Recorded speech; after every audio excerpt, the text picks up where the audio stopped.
backsliding. I was on fire for God. It's all or nothing. And so I came back and I read the scriptures, went to the university for evangelism. I was on fire for God. And so God called me to leave my occupation and to enroll in Bible college. In the first year of Bible college, I nearly gave up. How it happened was that a member of the church lent me a car to drive. I said to a missionary coming to Singapore, I can pick you up and send you to my house and host you in my home. I'm staying in the Bible college. My flat is empty. You're welcome to use it. So I picked him up, was driving the highway. The car broke down. Now, I don't own a car, so I don't know about cars. I don't even know why it broke down on the highway. I thought pastors' cars are not supposed to break down. And in Singapore, when your car breaks down, nobody stops to help you. This missionary was very resourceful. He says, I know of a friend who could help. I'll call him. He called the friend. And while we are waiting for the friend to come, in a city where nobody stops for you, a huge lorry stopped, a truck stopped. And an Indian truck driver jumped up and asked, what's wrong? I didn't know what's wrong. He checked the car and he said, it's your battery, it's flat. So he took his jumper cable and he charged the battery. While he was charging the battery, the Lord spoke to me, share the gospel with him. I don't know how. Oh, I've been in the universities for a number of times now sharing the gospel. When it comes to apologetics, in those days, Josh McDowell and C.S. Lewis and G.K. Chesterton, I'm familiar with their works and therefore I'm at home in the university. But how do I share a gospel with a lowly educated Indian truck driver? I don't know how. I didn't realize it then, but now I know. It was spiritual warfare and irrational fear. My heart was palpitating. By the time he finished, all I could say to him, thank you very much, God bless you, and he drove off. I went to the car and switched off the engine to save the battery. You are car owners, you know you don't do that. You keep the engine running to charge the battery. I don't own a car, I didn't know. So I switched off and waited for the friend to come. We waved him off. Great, everything is fine. Jump in the car, started again. It doesn't start. And nobody was there to help. But lo and behold, the same truck made a U-turn. Same lorry driver jumped up. And across the highway he shouted, what's wrong? And now I'm the educated one. I said, the battery. And he did this, which to me was an international sign language for stupid.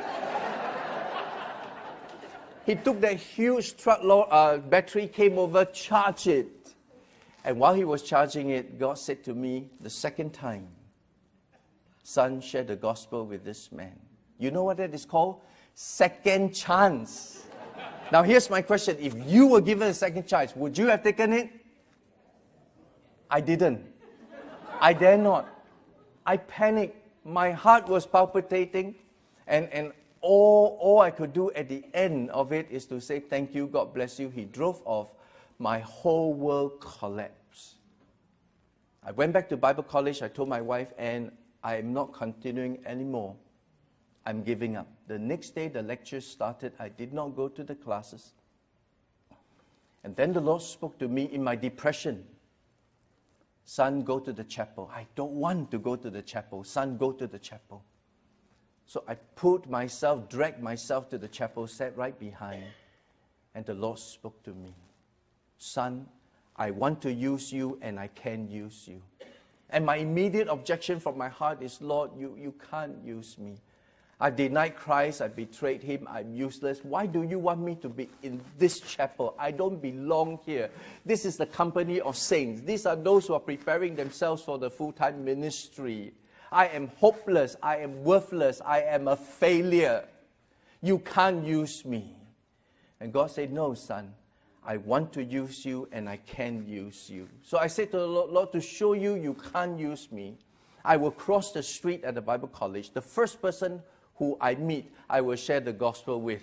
The first person was a Chinese middle-aged lady. I was in my mid-20s. I said to her, can I share something with you? And she went in Chinese some more. What? I am Chinese, but I don't know how to speak Chinese. In school, my English has always been having a distinction, and my Chinese is always a failure. And I thought to the Lord, oh no, I'd rather have an Indian truck driver. But since I told the Lord, I just want to show you, you can't use me even if I'm willing, I shared with her the gospel in broken Chinese and broken Hokkien, which is the Chinese dialect, and perfect Oxford English. It was the worst sharing of the gospel in the history of the Christian church. And at the end of it, I asked her, would you want to receive Christ? And she said, yes. I couldn't believe it. Now my problem really starts. I don't know how to pray in Chinese. I have to say, come to the Bible college, get the Chinese-speaking student to share with her. I went back to my room and cried. And said, Lord, I'm sorry. I mistook what success is.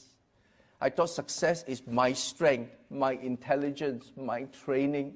Today I learned success is your strength, your grace, your empowering. I'm here, Lord. I'm available just to do your will. That's success. Just to do the will of God. So people, what is success? Success is stewardship. To fulfill the will of God, to please Him, and to walk in faithful stewardship. Good night, and have a very successful pilgrimage ahead. God bless you.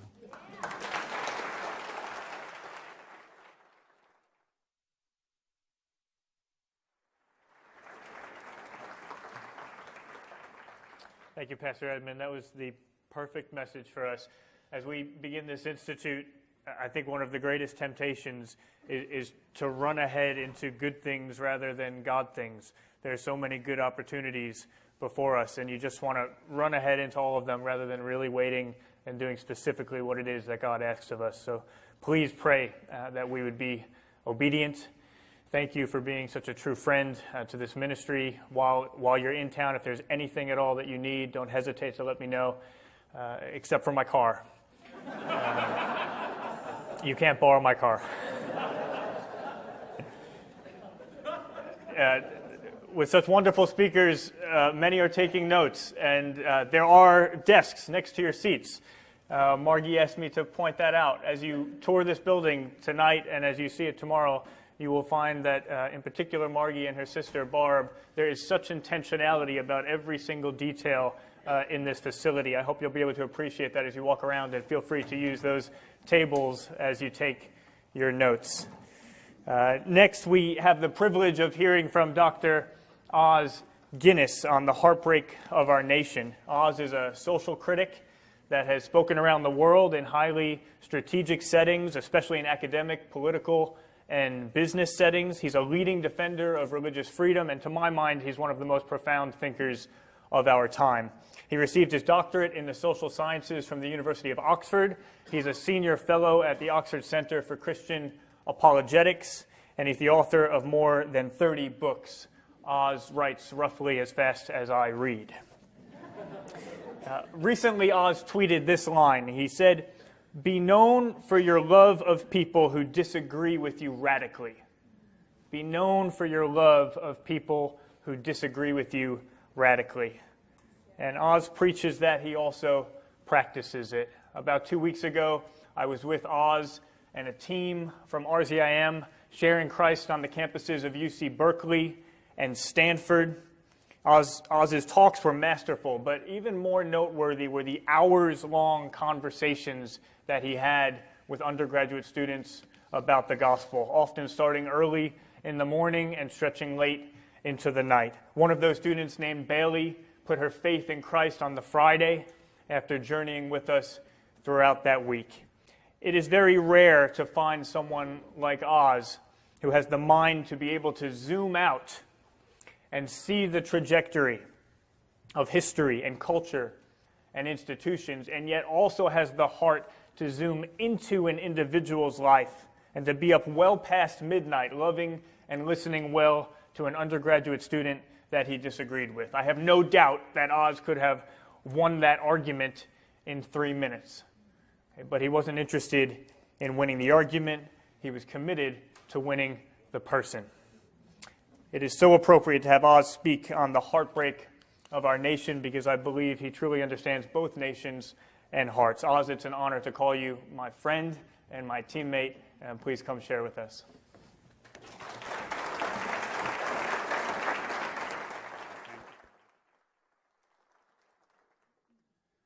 Thank you, Vince. What a tremendous privilege it is to be here on this great occasion.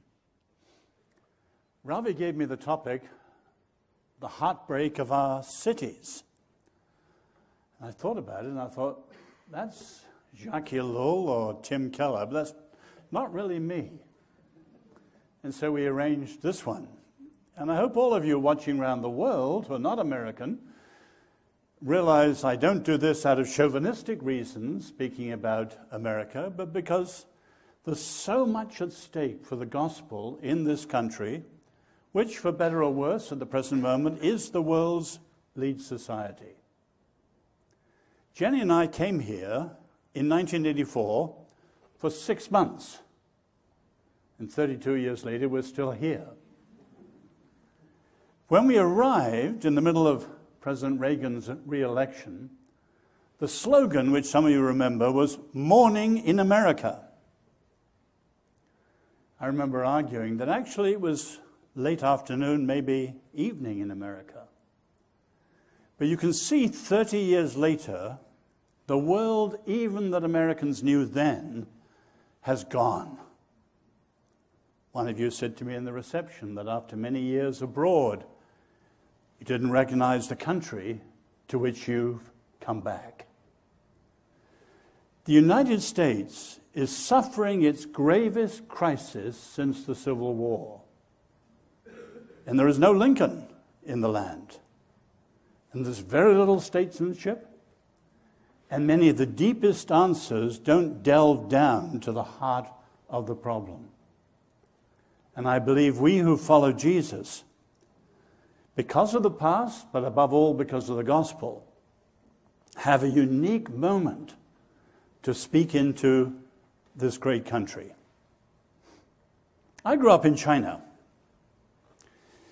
My family and I lived in Nanjing, which was then the capital, and in the Ming Dynasty had been the capital of the whole of China. In the 15th century, you could say China was the most advanced country in the world. The richest, the most technologically advanced, with incredible inventions all around, amazing learning, and adventuring that went round much of the world. But as the Chinese acknowledge, in just 1 century, and then for 5 centuries, China was surpassed by the West. And in the last generation, the Chinese have said, why? As some of you know, and Neil Ferguson describes in his book, Civilization, there was a discussion at the Chinese Academy of the Social Sciences as to why the West suddenly leapfrogged the greatness of China and went from being a cultural backwater to being the most influential civilization in the world. Was it the Western guns? No, they said. Was it the Western economy? A little bit, they said, but not really. Was it the Western political system and the rule of law? A little bit that too, but also not fundamentally. What was it then? It was, in their words, religion, the Christian faith. Now, our Jewish friends immediately said, wait a minute. That happened in the 16th century. But the Christian faith had been around, dominant in the West, since the 4th century in Rome, and never, ever looked like rivaling any other great civilization. What was it? And the Jews pointed out, it was the Reformation. And through the Reformation, the rediscovery of so much of the greatness of the Old Testament. And many rabbis argue that Calvinism is as near to Judaism as you see in any branch of the Christian church. Now, this, as you know, is the 500th anniversary of the Reformation. Of course, it was a mixed movement. blind spots, contradictions, unforeseen consequences. But we can glory and thank the Lord for what the Reformation did for the church. The recovery of the gospel, the recovery of the scriptures, and the recovery of lay people. But we also need to think of what the Reformation did for the wider world. And you can see that many historians would say that the Reformation made the modern world, if partly despite itself. But what were the truths in the Reformation which so shaped the modern world? Two above all: calling, purpose, dynamism, entrepreneurialism, think of Max Weber and the rise of capitalism, and covenant. Covenant, which became Constitution and lies behind the American Constitution. Now, many countries were shaped by the Reformation. Germany, Holland, Switzerland, Scotland, England. But this country is truly the land the Reformation made. And yet, all these centuries later, we can see the profound chaos in American culture today, and greater divisions politically, economically, socially, culturally, religiously, racially, as I said, that at any moment going back to just prior to the Civil War. This country is in a grave crisis. Now, we haven't time, and this is not the place to analyze why.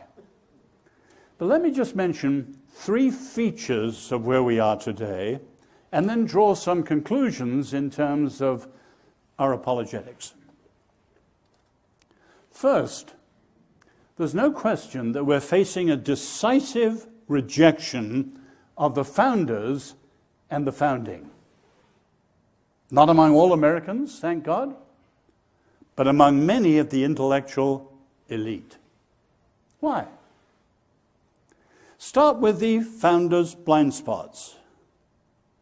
Slavery, women, the Native Americans. There's no question that the silence in the convention in Philadelphia in 1787, the silence over slavery, was a deliberate Faustian bargain. If they had mentioned slavery, the southern states would never have signed on.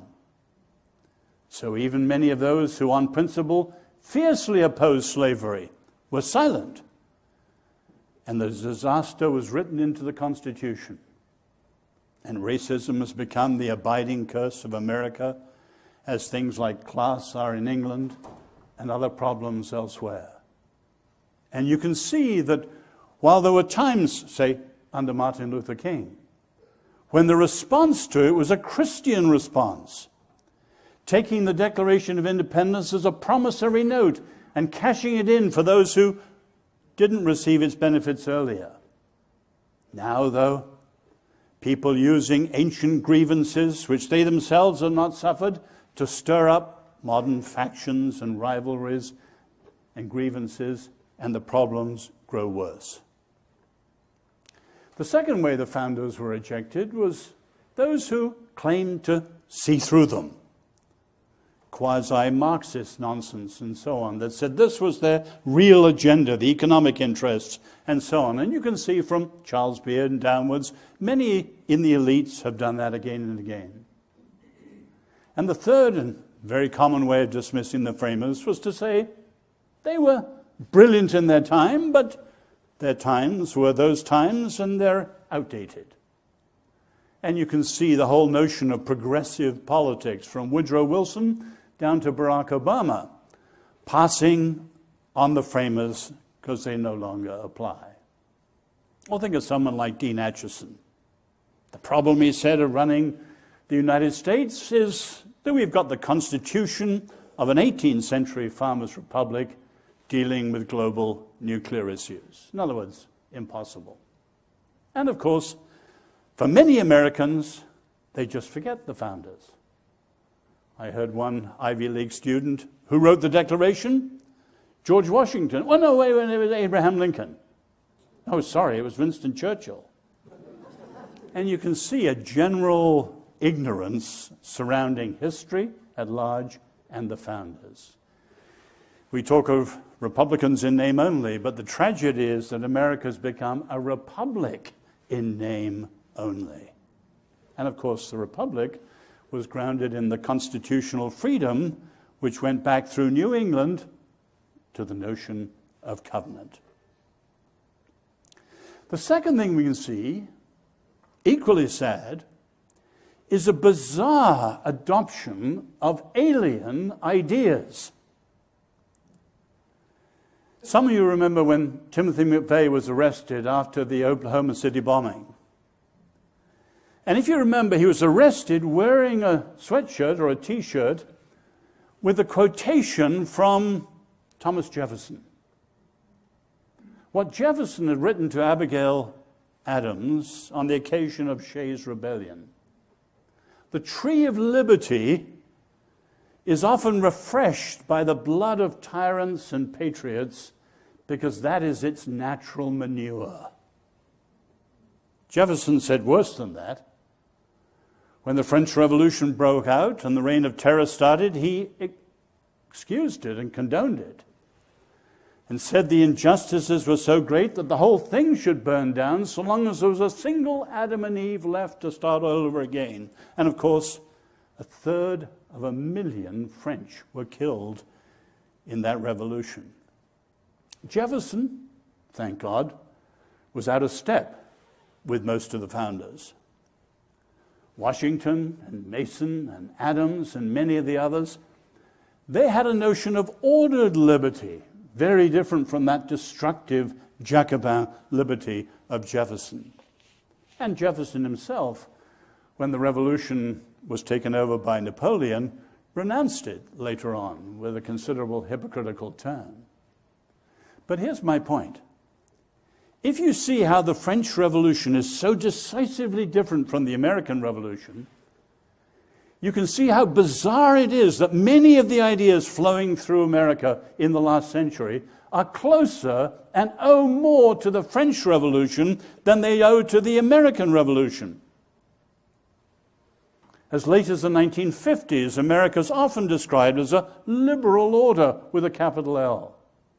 A commitment to freedom and ordered freedom and to justice, a liberal order.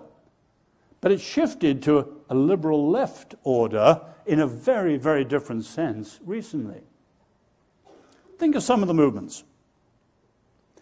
Multiculturalism. The American motto is a pluribus unum. Out of many, the earlier motto, out of many, one. In other words, you need to know the one.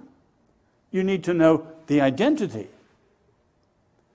But in 1908, when Horace Callan first wrote on multiculturalism, the idea that the ethnic cultures are, quote, unmeltable, you can't change your grandfather, as he put it, he gave rise to the idea that no one really needs to adapt to their host country.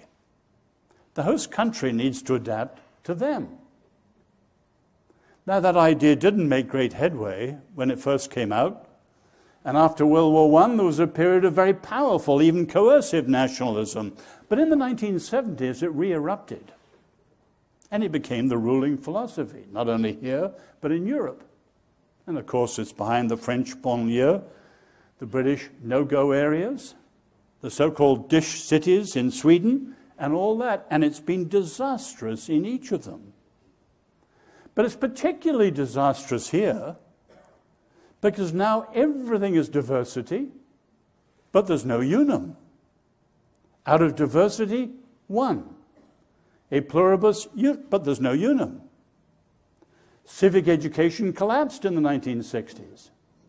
And you can see with the discussion of immigration now, whether some talk of walls and some talk of sanctuary cities. Nobody talks of civic education and how immigrants come to this country and become Americans. And as scholars have pointed out, increasingly immigration puts more of a stamp on this country than the revolution. And many of the most important fundamental things are lost.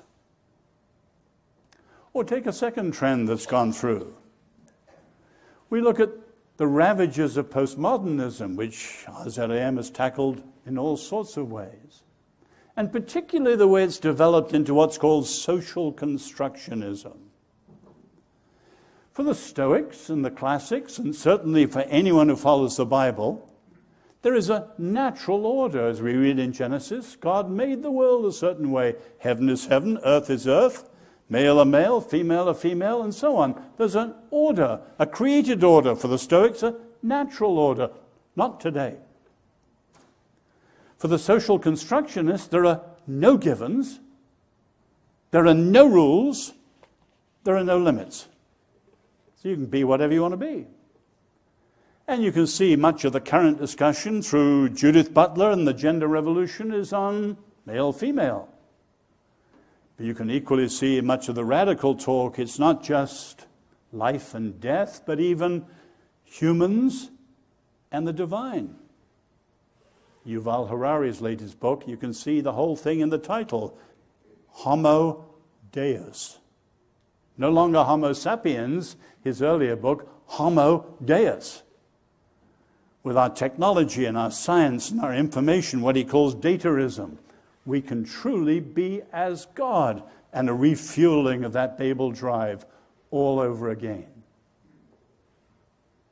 Or we think of the sexual revolution. Many people I know just view the sexual revolution through the lens of people they know. How can I argue with my sister-in-law? Well, my colleague is this, and who am I to speak out? Or they're viewed as a kind of wayward child of the 1960s and the 3 Ps, permissiveness, the pill, and Playboy. But if any of you looked into the roots of the sexual revolution, it goes back quite literally to the French Revolution.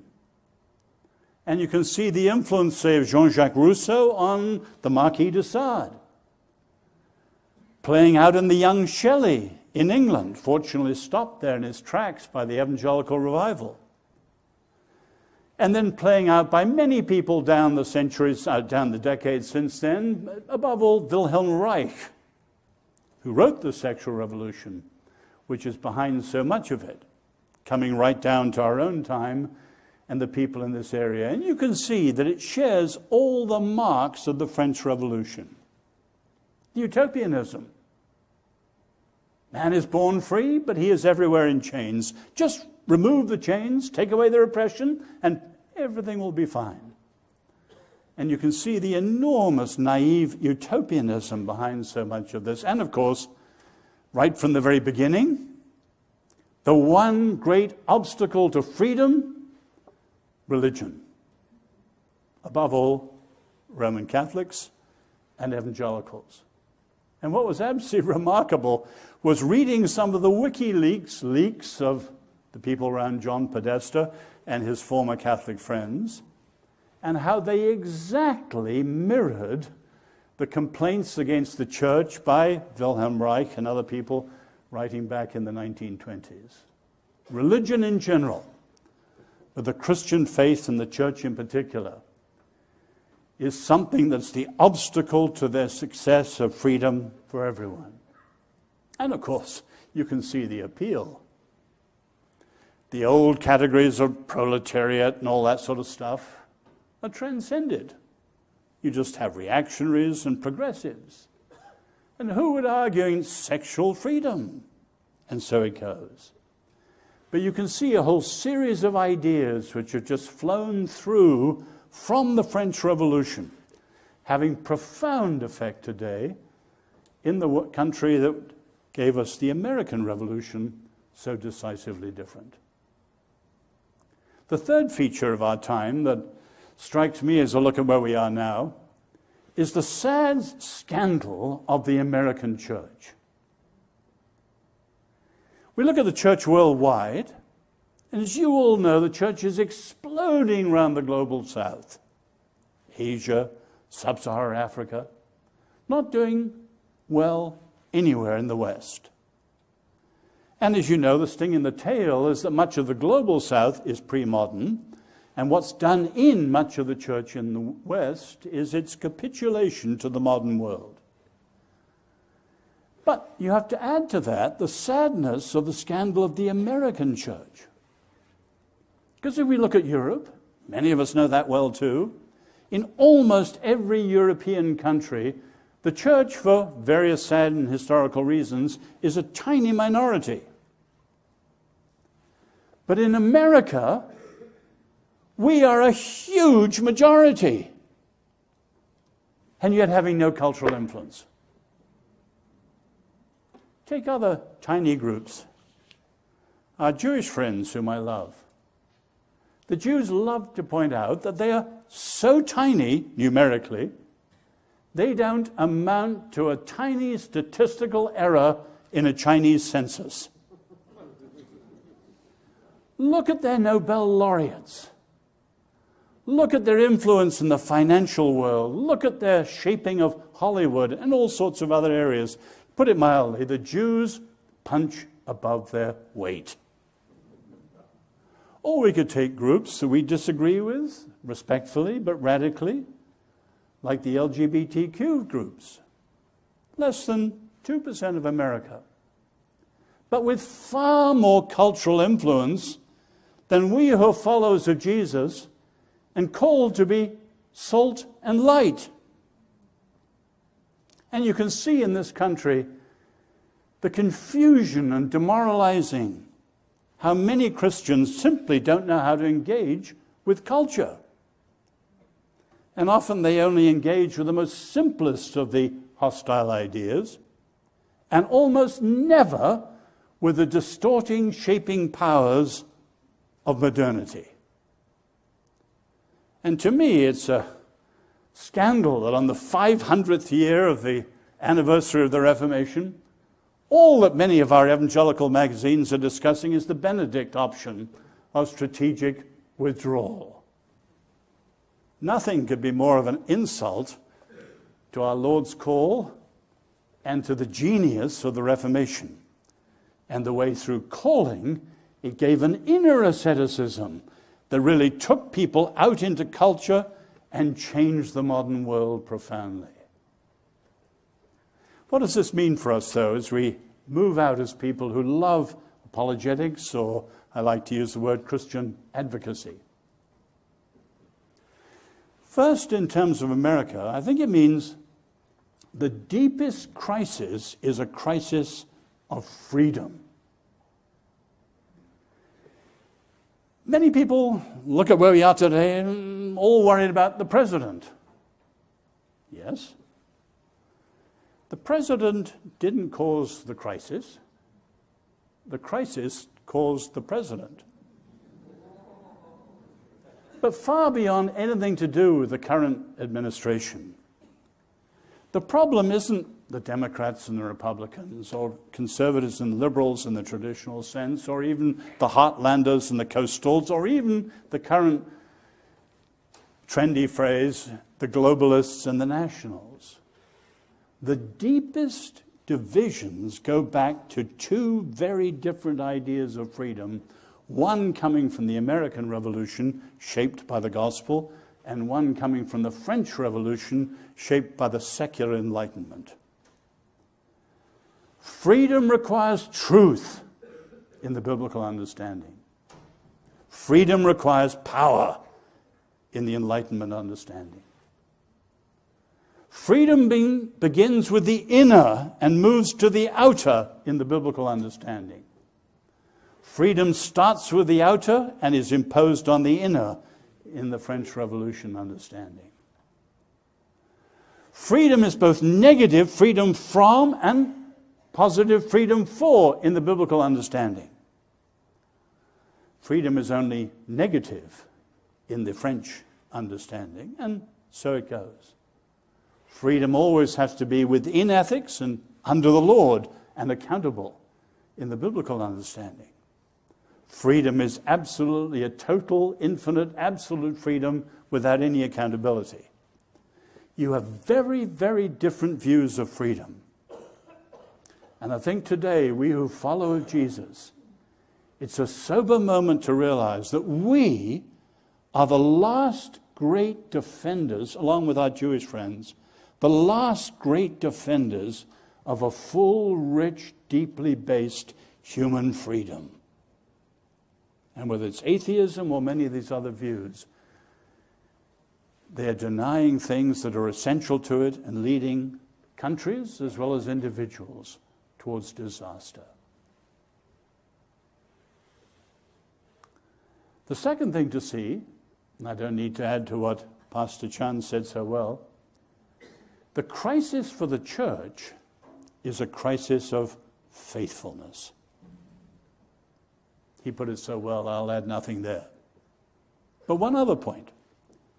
The crisis for apologetics includes the element of the prophetic. What do I mean? Part of the glory of Rzim, for which I thank God, and it's one of the reasons that Jenny and I are so deeply committed to it and why I was attracted to it, is that it's not just theoretical, it's practical, as Vince was saying. Not just talking apologetics, but winning real people as well as arguments.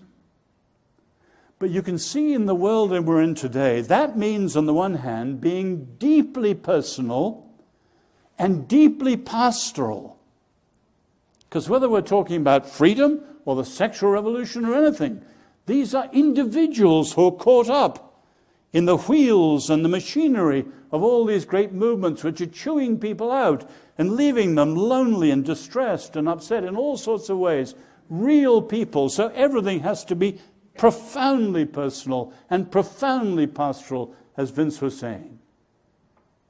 But at the same time, there are big ideas, and they are capturing big institutions. And just as the prophets addressed truth to power and truth to kings and to priests and so on, I think the people of God today have to be able to shift and know when we're talking to the individual in a deeply personal and pastoral way, or whether we're really addressing ideas which are crippling and undermining this great country. We need to have the prophetic as well as the personal and the pastoral to have a fully rounded approach to our culture at the present moment. What a time. What a time. Many of you heard me say that when I was at Stanford on one of the previous occasions, a student asked me, if you could be born in any generation except your own, which would you choose? I had no idea where they were coming from. All sorts of fancy answers flashed through my mind in the half second you have to think before answering. And being born in China, I thought of great Chinese dynasties. As an Englishman, I immediately thought of some of our great periods, including the 18th century of William Pitt and William Wilberforce. And of course, your own founding generation is quite extraordinary, even with their blind spots. But what came to me was, I'd like to be a member of your generation, I said to them. Because those under 40 are described as the crunch generation. In the sense that in our global era, many of the great issues of the world are converging to create an enormous crunch of problems which will need answering. Economic, technological, scientific, nuclear, environmental, you can name it. They will have to be answered in their lifetime if humanity is to sail forward calmly. And of course, as we look down to the future, singularity, post-humanism, artificial intelligence, the problems are compounding. What a time for us to live in. When I knew Francis Schaeffer well, he often used to love to quote Luther. And Luther's simple idea that if you fight the battle at any point in your time, except the place it's being fought in your time, you might as well not fight the battle. A lot of Christians, sadly, are simply missing out altogether. I thank God for Ravi and Margie and Rzim and these magnificent colleagues you'll hear from over the next 24 hours. And I praise the Lord for the provision of this magnificent institute. May it, along with the magnificence of Ocker and Oxford, really by God's grace, make a dent in the extraordinary times in which we're living. May we be, picking up from Edmund Chan, may we, like David, as it said in the book of Acts, serve God's purpose in our own generation, and then fall asleep.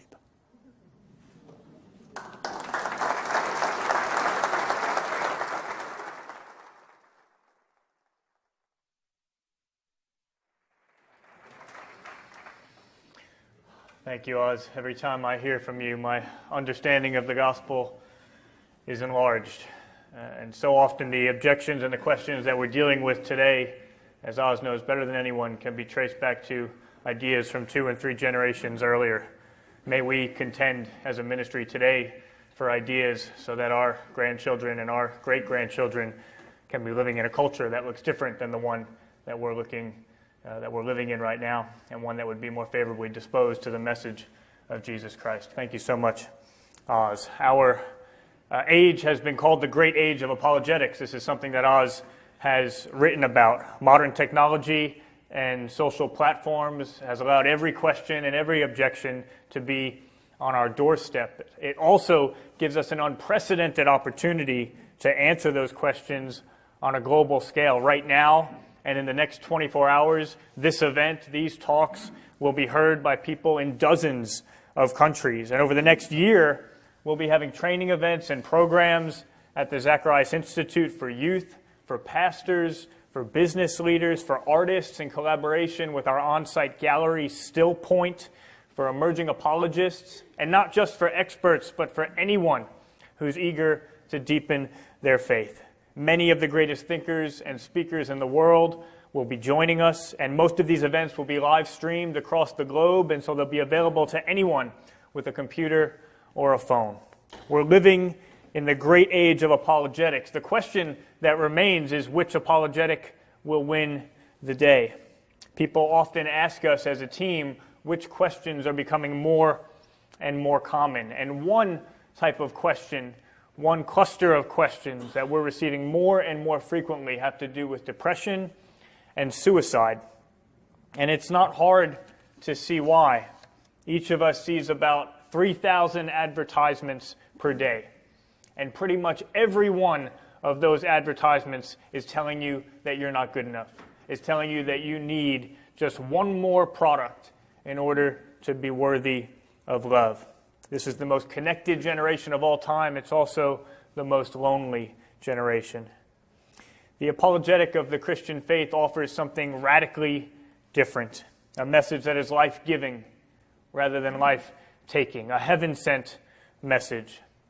Ravi is the person to talk to us about this message because he has lived it with integrity for 50 years. He began on a bed of suicide, and then the Bible was read to him, and in it he found life. Now, if you travel with Ravi, you will regularly hear him praying through the walls of his hotel room out loud. You will see how he remembers every name of every bellman who holds a door for him, every waiter or waitress who serves him. Whoever he is speaking with, he looks directly at them like they're the only person in the room. Ravi always says, what you win people with is what you win people to. Ravi has won people with integrity and respect and kindness. Thank you letters to Ravi stream in from all over the world. And they don't usually start by talking about how impressive his thoughts or his arguments were. They start by saying, thank you for the respect that you showed me. Thank you for the kindness that you showed me. Thank you for treating me like someone who mattered. The more you get to know Ravi, the more impressed you are with who he is. I personally have never met someone who, while being so successful at what they do, is so full of humility and grace. Dr. Ravi Zacharias is founder and president of Ravi Zacharias International Ministries. Many know that he has presented the claims of Christianity on the campuses of the top universities in the world: Harvard, Princeton, Oxford, Cambridge, Dartmouth, UPenn, Johns Hopkins, and many others. Many don't know that Ravi gave the commencement address at Covenant Day School in Matthews, North Carolina, to 70 graduating seniors. because 10 years earlier he promised a dying friend that he would speak at his son's graduation, and Ravi always honors his promises. Many don't know that Ravi was honored with the title of Secret Reader at his grandson's preschool. I heard Ravi was more nervous to speak to that group of 4-year-olds than he was when he spoke to an audience of 10,000 the week before. And that doesn't surprise me, because I know that that preschool event would have been just as important to him as any other event on his schedule. Dr. Zacharias has twice spoken at the annual prayer breakfast at the United Nations in New York. In 2008, he served as the honorary chairman of the National Day of Prayer, which included giving addresses at the White House and the Pentagon. Dr. Zacharias has authored or edited more than 25 books, and he has been conferred with 9 honorary doctorates. Ravi, to serve alongside you is the honor of a lifetime. Ladies and gentlemen, Dr. Ravi Zacharias.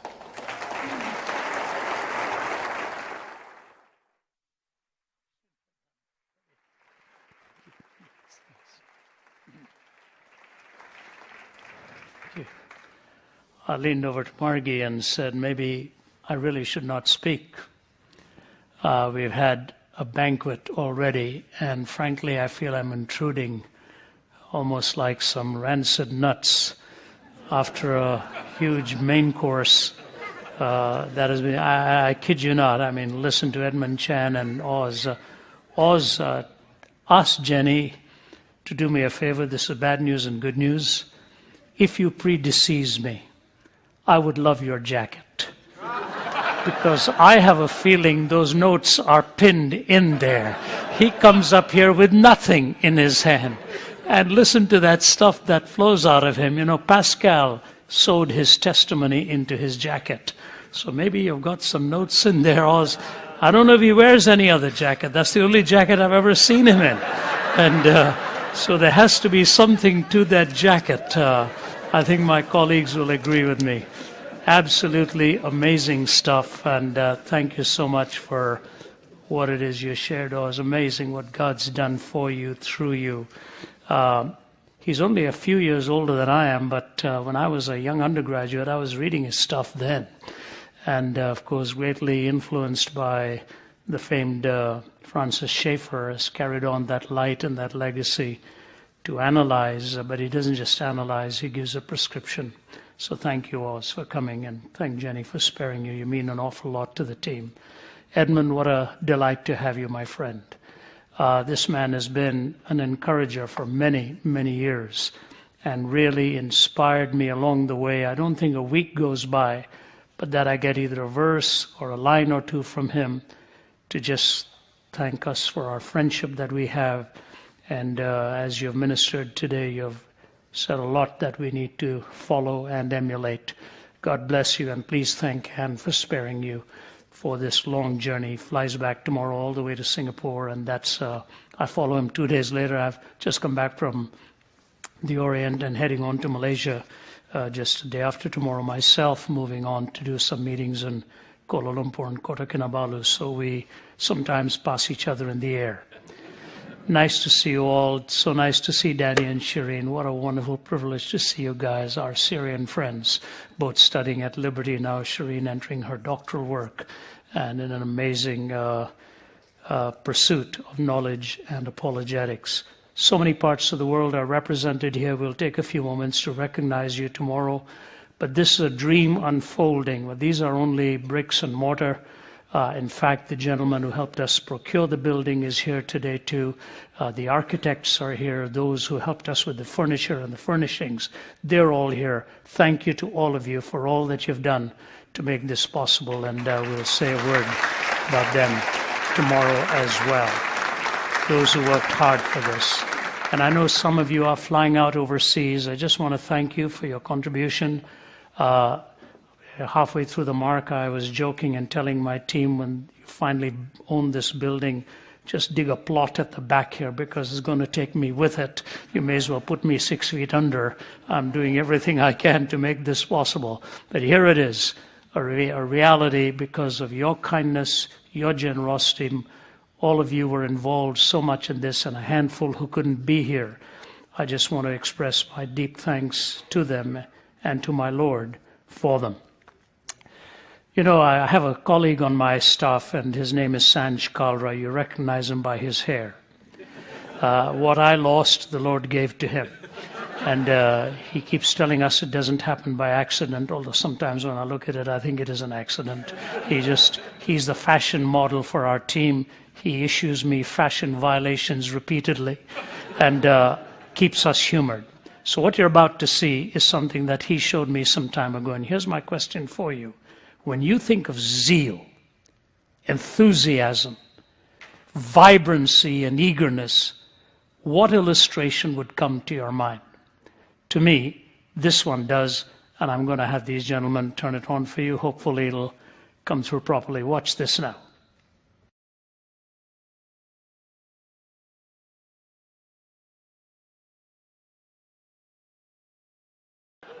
That is hilarious. The guy's droning on and on, you know, saying this boy's waited a long time for this. And so the little guy says, just do it. And yet his head buried in the water. John the Baptist would be very, very proud of him. So when I think of zeal now, that's the picture that comes to mind. And I've given Sanj due credit for giving that to us. The message is heaven sent. That's really what I want to talk about. And frankly, so much has already been said, some of the material just like that, which I want to reinforce to you. But in the Gospel of John, I want to read for you the first 13 verses. Listen to them. In the beginning was the Word, and the Word was with God, and the Word was God. He was with God in the beginning. Through him all things were made. Without him nothing was made that has been made. In him was life, and that life was the light of men. The light shines in the darkness, but the darkness has not understood it. There came a man who was sent from God. His name was John. He came as a witness to testify concerning that light, so that through him all men might believe. He was not the light. He only came as a witness to the light, the true light that gives light to every man who was coming into the world. He was in the world and through the world, and though the world was made through him, the world did not recognize him. He came to that which was his own, but his own did not receive him. Yet to all who received him, to those who believed in his name, he gave the right to become children of God. Children born not of natural descent, nor of human decision, or a husband's will, but born of God. And as I was reading that text while I was overseas a few days ago, I thought that verse there, that verse 13, so much like the virgin birth itself. Children born not of natural descent, nor of human decision, or even a husband's will, but born of God. Merrill Tenney, the famed professor and scholar of years ago, gives an introduction to the Gospel of John that is riveting.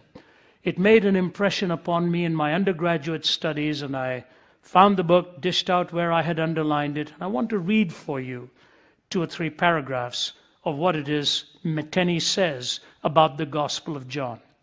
There are themes that emerge: light, darkness, belief, unbelief, reasoning, logos, argument, and the beginning that God himself could only explain. But there are 2 other themes that actually emerge, and that is the fact that this message is heaven sent, and he was a heavenly sent messenger to bring to us this message, and that you and I are now those witnesses. The idea of a martyr, the martyrion, is the concept that keeps emerging. But listen to what Tenney says in 2 or 3 paragraphs. There are 2 aspects in this story, because there are 2 aspects to the person of Christ, the human and the divine. As a portrayal of human struggle, the Gospel of John is a deep tragedy. All the worst of human passions and behaviors, all the utmost of human suffering and failure are adequately set forth. Jealousy, avarice, hatred, envy, lust, duplicity, disloyalty, ingratitude, stupidity, brutality, hypocrisy, spite, and every other evil motive or quality are illustrated in the actions of this drama. Conversely, unselfishness, generosity, kindliness, purity, honesty, sincerity, and self-sacrifice may also be found. Apart from divine intervention, as in all great tragic literature, evil would triumph, and in the crucifixion, the tale would have ended sadly and disappointingly. More than this, the tragedy is ironical. The more humanity struggles against evil, the more deeply it gets involved in it. For instance, Peter avowed that he would never forsake his Lord, but that he would lay down his life for him. The exact opposite occurred. In the life of Jesus himself, irony is apparent. Although he was virtuous, he suffered all possible indignities. Majestic, he died in ignominy. Powerful, he expired in weakness. Particularly is this fact illustrated by his claims as they contrast with his end. He claimed to possess the water of life, but he died thirsting. He claimed to be the light of the world, and he died in darkness. He claimed to be the good shepherd, and he died in the fangs of wolves. He claimed to be the truth, but was crucified as an impostor. He claimed to be the resurrection and the life. He expired sooner than most victims of crucifixion usually did, so that Pilate was amazed. Strangely enough, the culmination of his career seemed to give the lie to its intended meaning. If the greatest exemplar of righteousness that the world has seen became a helpless victim of evil, then supreme tragedy is the burden of the Gospel of John. But from the divine perspective, the fourth Gospel is not tragedy, but triumph.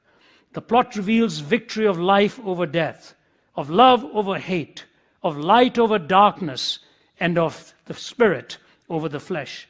The true culmination is not in the crucifixion, but in the resurrection.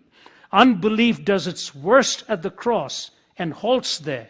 Faith holds on to the resurrection and so becomes victorious. The divine word has not triumphed by being revealed in contrast to the world as a mystic vision untouched by the sordid realities of life, but rather by undergoing the worst that life could do and by rising above it unscathed. Nor is this vision splendid only in a dream by which men delude themselves into thinking that they triumph over the world, though actually they do not. Its call to faith produces a new practical reality for daily living. What an incredible introduction to the gospel given so many decades ago. That it seems to end in tragedy, yet through the eyes of faith and the knowledge of the gospel writers, there is victory that doesn't circumvent or get aside all of these debauched expressions of the human mind, but they go through it and comes out triumphant on the other side. You see, it's not in spite of the dark mystery of evil, said James Stewart. It's through it that God actually triumphed and conquered.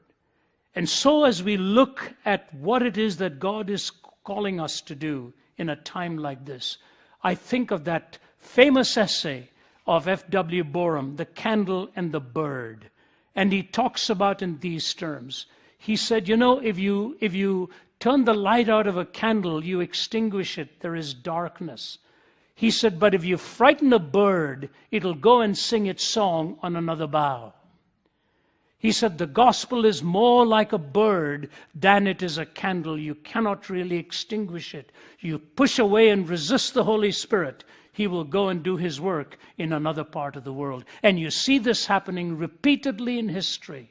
When Addison was mourning the loss of Puritanism in England, at that very time, Count Zinzendorf, with his little band of young men in their 20s, were meeting at Herrenhut and launched the Moravian movement. It was the Moravians that inspired Wesley. It was the Moravians that inspired William Carey. In fact, when Carey threw down the gauntlet in front of his leadership, he had the annals of the Moravians put down at the table and said, they're sending missionaries all over the world. Why aren't we doing the same? The day the cross was being burned at Notre Dame in France, the very day in Paris, William Carey was setting his foot on Indian soil.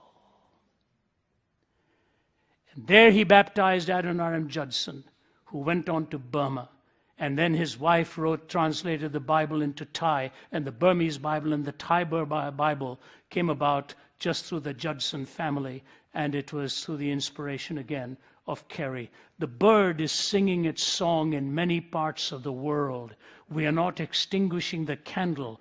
We are just watching what the bird is doing, and in the different boughs of the world that it is singing its song. How does this happen? How does this come to be? It's going to be my privilege to speak in a few parts of the world at the 500th anniversary of the Reformation, which was so ably mentioned here by Oz a few moments ago. Just think about it. 500 years have gone by. And Martin Luther took his stand and said that unless through Scripture he could be challenged and be proven wrong, he would not recant. But I want to point out a real nuance in that Reformation movement. We know there were many, of course, Wycliffe was the morning star of the Reformation, then there was Huss, then there was Savonarola, and then there was Calvin and Luther and Zwingli, so many of them like a tidal wave moving and changing history at that time. But it was 1973 when I was in East Germany with John Warwick Montgomery, who was doing a Reformation study tour. I remember walking to the Castle Church there, standing outside the door.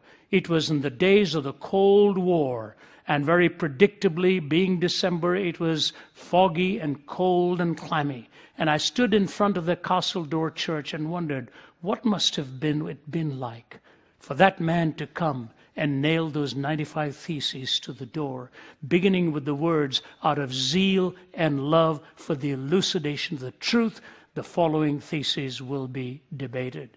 Out of zeal and love for the elucidation of truth, the following theses will be debated. There's a book written about Melanchthon, who was the theologian of the Reformation, and it's called The Unrecognized Reformer. See, it was he who pointed to Luther that the word penance really meant repentance. It was he who graduated from university in his teens. He went in at 13, graduated by 16. In his early 20s, he was a professor of theology at Wittenberg. In his early 30s, he wrote the Augsburg Confession. Martin Luther describes himself in contrast to Melanchthon. I am rough, boisterous, and stormy. I am born to fight against innumerable monsters and devils. I must remove stumps and stones, cut away thistles and thorns. But Master Philip comes along gently and softly, sowing and watering with joy according to the gifts which God has so abundantly bestowed upon him. Melanchthon said of Luther, if there is anyone whom I dearly love and whom I embrace with my whole heart, it is Martin Luther. And the biographer says this about both of them. By his fiery eloquence, his genial humor, and his commanding personality, Luther commended the Reformation to the people. By his moderation, his love of order, and his profound scholarship, Melanchthon won for it the support of the learned, the lovely, and pleasant in their lives. They toiled, prayed, and suffered for the same great cause. And in death, they are not divided. They literally lie side by side in their graves at the Castle Church in Wittenberg. They died at the same age, 63, except Melanchthon was younger by about 14 years, so he preached at Luther's funeral. And as I walked into that church, I thought to myself, these guys were young men. They took on the world. They challenged the world. They stood with the word of God, and though this world with devils filled should threaten to undo us, we will not fear, for God has willed his truth to triumph through us. The prince of darkness grim, we tremble not for him. His rage we shall endure, or can endure. One little word will fell him. Amazing change of the course of history, half a millennium ago. Is it impossible for God to do the same at this time in history? Through teams like this, through the lives of people like Edmund and Oz, and those who've gone on, who've left a legacy, people like Francis Schaeffer and so on. So I want to talk to you very quickly. What are the challenges we really face in our time? The first one I hesitate to talk about because it's not a subject I like to often get into. But, a few days ago, I was, I think, somewhere in, I don't know which country I was in, somewhere overseas in Asia. It's about 10 days ago. And Ruth on our staff sent me a lead article in a student newspaper, in one of the leading newspapers in the leading universities of this country. When I read it, I started to cry. I said, I can't believe what I've just read. I cannot believe what I've just read.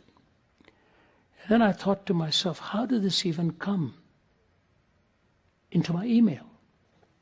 There were so many four-letter words sprinkled through it in the crudest form of sexual indulgence.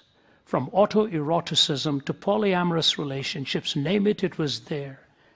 And this young gal who's writing in a newspaper as a student, verbally voyeuristic, telling everything of all she does and all she's done from the time she was a young teen.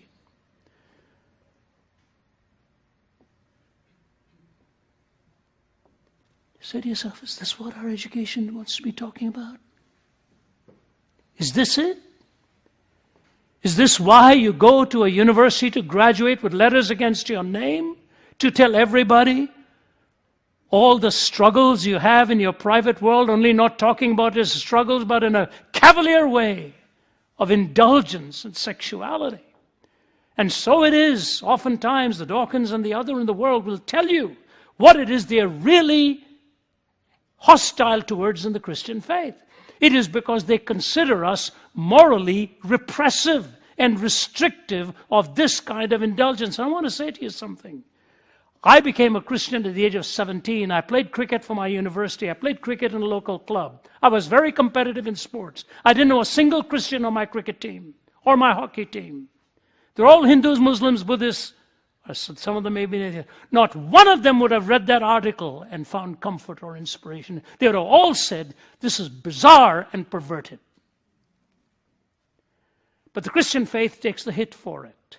And so what we are really living with at this time is a kind of sensually driven culture that has actually come to believe that you find your nirvana or your moksha or your salvation in indulging in this body in any form you want to indulge. You will find happiness in it. Yet read the life stories of people like Ernest Hemingway and others who ultimately lived out to a total life of impotence and found that the most frustrating part of them was that the very thing they lived for had nothing to give for them anymore.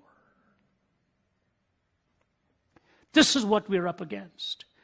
We're up against a young culture that has spent itself and exploited the human body to a point of, we all fail. As young people, we all struggle. We all think there is some hope in something. And where you talk to people and you see they come away empty-handed, disconsolate, guilt-ridden, and pained by all of the things that they indulged in. And yet you go to the intellectual bastions, and that is their answer for nirvana and hope. And so it was in 1974 when Malcolm Muggeridge resigned from the University of Edinburgh and gave his farewell address there at St. Giles. This is what he said. So, dear Edinburgh students, this may well be the last time I address you. And this is what I want to say to you, and I don't really care whether it means anything to you or not, and whether you think there is anything in it or not. I want you to believe in that this row I have had with, it all had to do, by the way, at that time in the 70s, of handing out condoms free to the university students. And so he says this, I want you to believe that this row that I have had with your elected officials has nothing to do with any puritanical attitudes on my part. I have no belief in abstinence for abstinence's own sake. No wish under any circumstances to check any fulfillment of your life and being. But I have to say to you this, that whatever life is or is not about, I think this is the line that I love so much. Whatever life is or is not about, it is not to be expressed in terms of drug stupefaction and casual sexual relations. However else we may venture into the unknown, it is not, I assure you, on the plastic wings of Playboy magazine or psychedelic fancies. This was a man who'd lived on the other side of the tracks and is telling the young, it's not where you're going to find it. Whatever life is or is not about, It's not about casual sexual relations and psychedelic fancies. And yet we've got a whole generation moving in that direction.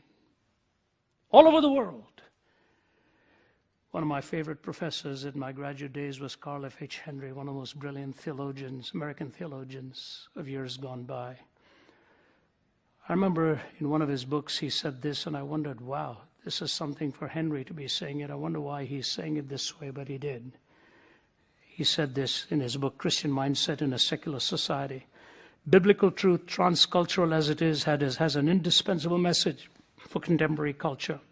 It addresses modern learning, modern ethics, modern political, economic concerns, and all the idolatries of our polytheistic society. It proclaims the gospel to a generation that is intellectually uncapped, morally unzippered, and volitionally uncurbed. Those who consider the latest fads permanently in will, of course, dismiss the Christian message as the last hurrah of an antiquated outlook. They reveal their sickness of soul by derogating terms like morality, piety, family, work, patriotism, born-again, evangelical theology. Christianity they dismiss as a kind of middle-class hedonism, declaring it intellectually inadmissible. They meanwhile espouse a life that neither reason nor conscience or spirit can support or condone. Repression of sensuality or self-gratification they call psychotically abnormal. Subordination of the flesh they leave to medieval monks or consigned to the future resurrection. Affirming sexual pleasure to be the supreme good of a life of unending revelry, they waste away into ethical ghosts and skeletons. So it is. So who we got railing against our president? Hollywood. Hollywood has hardly been a symbol of puritanical virtues. The only time they criticized too much violence on the screen was when Mel Gibson's movie came about on the crucifixion. They said that was too violent. That was the first miracle that movie attained, by the way, getting Hollywood to think it was too violent. Wasting away into ethical ghosts and skeletons. We are living at a time where our children and grandchildren are going to be told they make their choices on all of these matters. There are no absolutes, nothing at all to which they need to get anyone else's advice or permission. There is the indulgence of the physical. But there is then the seduction of the intellectual. What has happened is not so much that people are driven in this direction. We all struggle, we face these issues, I realize that. But the intellectuals today have railroaded this thing and commandeered relativism into a camp where anybody who believes in any norms and any absolutes is considered unfit for contemporary society. That they are dinosaurs. They ought to be gotten rid of. And yet I'll tell you what, our team will tell you when we go out there and speak, and even on these matters, the young people, especially the young women, are listening with riveted attention. They know what you are saying is right. They just don't seem to have the power and the will to honor that. I remember two young gals at one of the leading universities. Vince was with me. He'll remember this very well. The gal came up right up to the platform and she was asking her question, and we knew what her question was and what her lifestyle was and what she was driving to. But she was extremely respectful. She had gained our respect in the process and was raising her question. And I could see the tears going down her face as she was asking her question about her personal struggle. And Vince did a marvelous job after I finished answering. And then she asked if she could come to the back and speak to us, she and another young gal. And there they were with tears running down their face, admitting to what it was that their real battle was. And then paid us the great compliment and said, would you two men mind if we took our pictures with you? And there they were, standing next to us, of a completely different worldview, completely different habit in life, knowing that they didn't have the answers, but desperately needed it through Christ, as we had the privilege of praying with them. This intellectual hijacking of hedonism today and giving it some credibility. So you've got the marvelous minds in all these halls of learning who are so relativistic and hedonistic in their pleasures and so anti-Christian in their approach. Paul Johnson, in his book Intellectuals, probably overstates it somewhat but he makes this point. One of the principal lessons of this tragic century, which has seen so many millions of innocent lives sacrificed in schemes to improve the lot of humanity, is beware of intellectuals. Not merely should they be kept well away from the levers of power, they should also be objects of particular suspicion when they seek to offer collective advice. Beware of committees, conferences, and leagues of intellectuals. Distrust public statements issued from their serried ranks. Discount their verdicts on political leaders and important events, for intellectuals, far from being highly individualistic and nonconformist people, follow certain patterns of behavior. Taken as a group, they are often ultra-conformist within the circles formed by those whose approval they seek and value. That is what makes them en masse so dangerous, for it enables them to create climates of opinion and prevailing orthodoxies, which themselves often generate irrational and destructive course of action. Above all, we must at all times remember what intellectuals habitually forget, that people matter more than concepts and must come first. The worst of all despotisms is the heartless tyranny of ideas.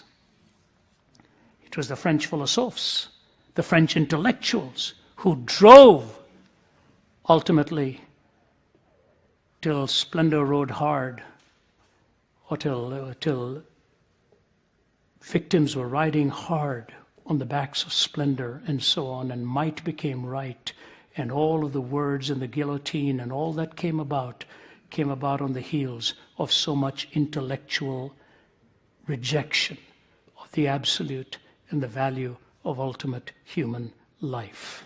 And so we have the attraction of the physical, the seduction of the intellectual, which brings me to my closing here. We really have to have three very simple responses. They have been addressed. So I'll just mention the first two and apply the third. In our mission,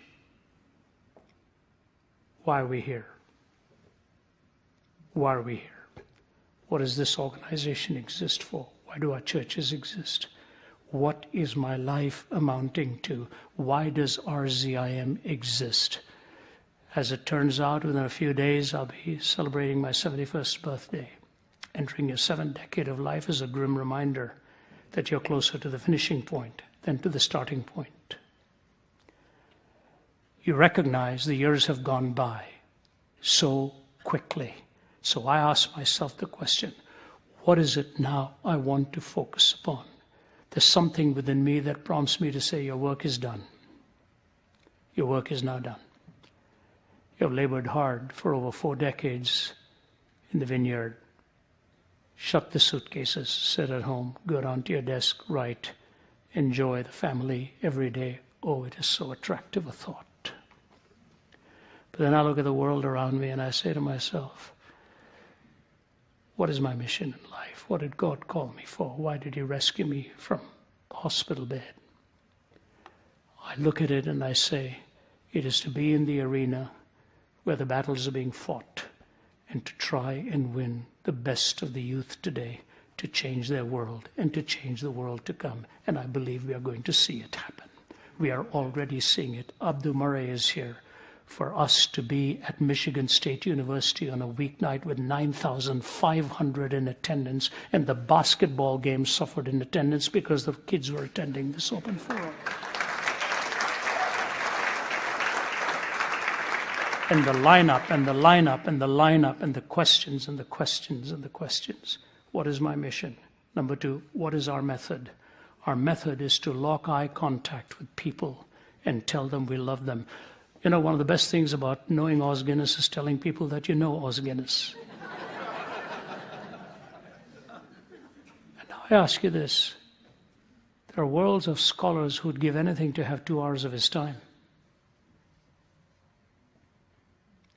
To have a mentored leader like Edmund Chan, in demand all over the world, for him to take 72 hours just to come and spend 24 hours of each flying from Singapore here just to be with us because we're friends. The people who long to be with them. We meet people eyeball to eyeball.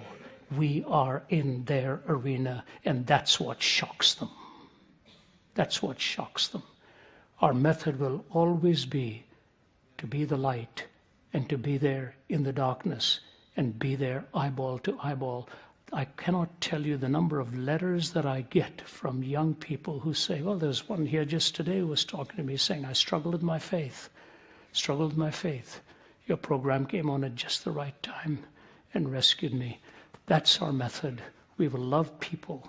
We will value and treasure the gospel, and we will remind them it's the only way to change life and to find redemption and hope and build a secure home for the future. Our mission and our method.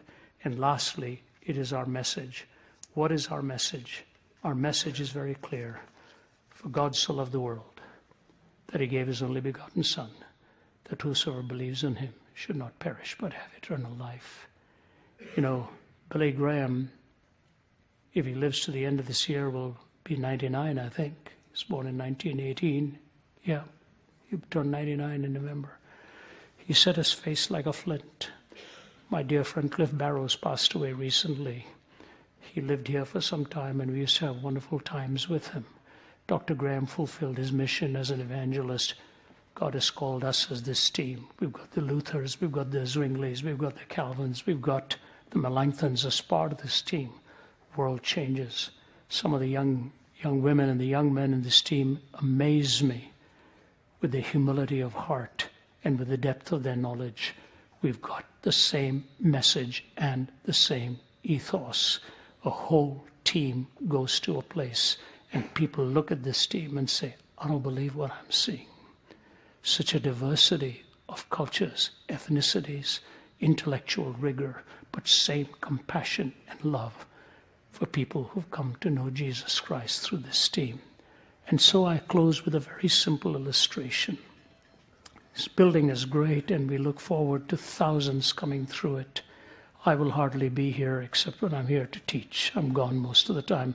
To many of you, I want you to know I haven't been to every floor of this building myself. It's true.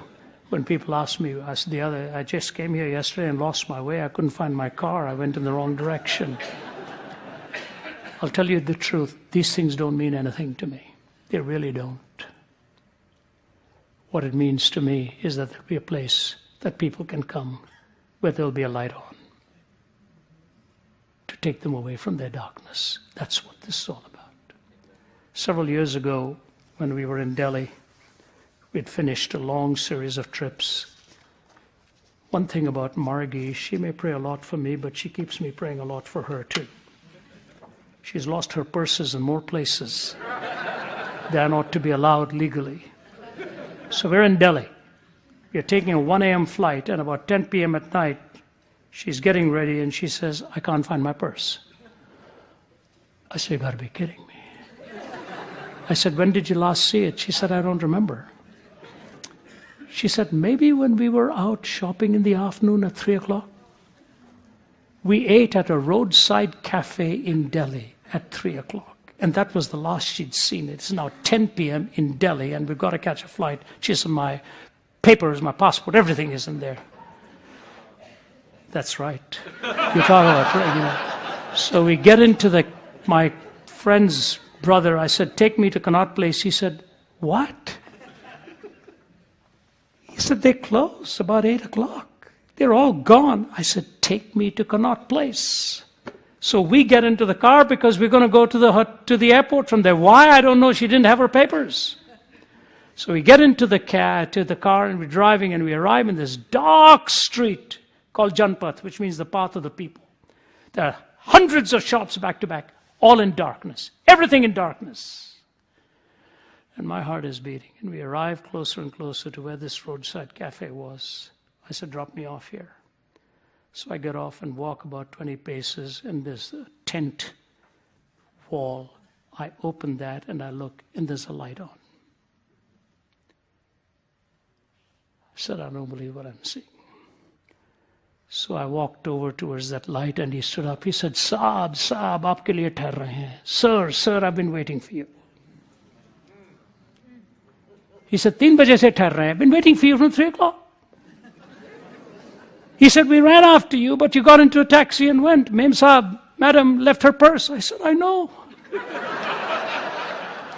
He said, because of what was in there, I knew you would come back. I said, I'm amazed. said, thanks for leaving that light on and staying here. I said, what can I do for you? He said, just one thing. I said, what is that? I thought he was going to ask me for money. He said, just write me a letter that this was lost in my restaurant, and you came back 7.5 hours later, and I was here waiting for you, and you found it. That's all I want from you. Next year, we went back to Delhi. I went to that restaurant, and behind his little chair is my letter pinned on that. He had the light on in a very dark situation all around us. What hope a little light can give when what you've lost is very precious for you to find. RZIM will keep its lights on. We will have a light on here in a dark world that's sensually driven, that's intellectually gone wrong. But the fact of the matter is we know what the mission is, we know what the method is, and we know what our message is. But without you, we can't do it. And you are a living proof of why it is we are all here even tonight. May God richly bless you. And I just want to close by saying this. The most important aspect of this event was not this building. It was for us to find the right leader. And when Vince and Joe accepted our call, I knew the deal was closed. I had to get Michael's permission because he's a strong force at Orca with Michael and Amy Orr Ewings. So Michael, thank you so much for sparing Vince and Joe. They're going to be an amazing bright light in this place. Tomorrow we'll have a time of prayer for them and their whole team. But to know that somebody like the Vince is at the helm gives me the greatest peace and the greatest fulfillment to know that a young man of his caliber, his intellectual rigor, and his passionate heart for evangelism will be directing the program from here. That is almost like a father and son's heart relationship, to know that it'll be in good hands. So we need to pray for them, that they will stay the course. Vince, come and pray for us in closing now. Thank you, and God bless you.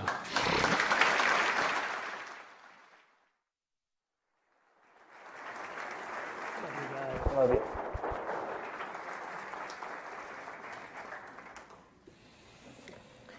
Amen. We have an incredible message to share, and our experience here at RZIM is that when we take people's questions seriously, when we invite people to Christ, often the people that we least expect are ready to say yes to that invitation. We recently had an event, and just afterwards there was a man named Tom who said that he wanted to put his faith in Jesus Christ, and a number of our team had the privilege of standing around him as he did so, and he prayed a simple but genuine prayer, asking for God's forgiveness and asking for God to come into his life. And right after he had prayed that prayer and he opened his eyes, the very first words out of his mouth were, "I have always had to wear a mask, but now this is the first time in my life that I can take off that mask and I can be fully myself and I can be fully alive." And no theory can do that. No worldview can do that. No product can do that. Only Jesus can do that. Let me just return as we end to the question we began the night with.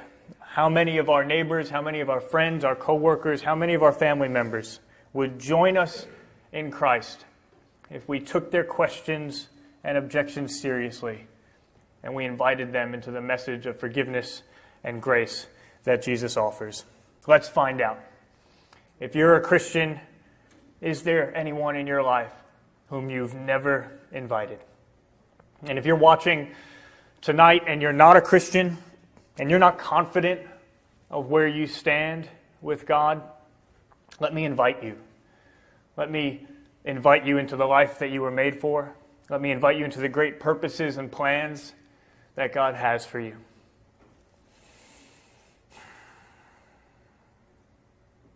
Let me invite you